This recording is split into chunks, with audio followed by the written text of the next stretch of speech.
তৃণমূল কংগ্রেস ভয় দেখিয়ে, গুন্ডামি করে, টাকার প্রলোভন দেখিয়ে, ইলেকট্রাল বন্ডের বেআইনি টাকা দিয়ে গুন্ডাদের লালন পালন করে সমস্ত ক্ষেত্রকে নিয়ন্ত্রণ করতে পেরেছেন।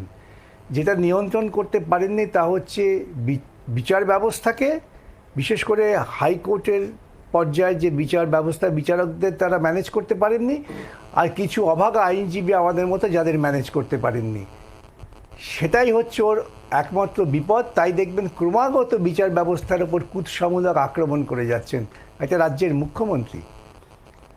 ইতিপূর্বে কলকাতা হাইকোর্ট একটি কন্টেন্ট মামলায় আমি সেটা চালু করেছিলাম, তাতে মুখ্যমন্ত্রীকে সাবধানবাণী দিয়েছিলেন যে আপনি মুখ্যমন্ত্রীর পদ থেকে কথাবার্তা বলার আগে ভাবনা চিন্তা করে কথাবার্তা বলবেন, সাংবিধানিক ক্ষমতা, সাংবিধানিক মর্যাদা রক্ষা করবেন।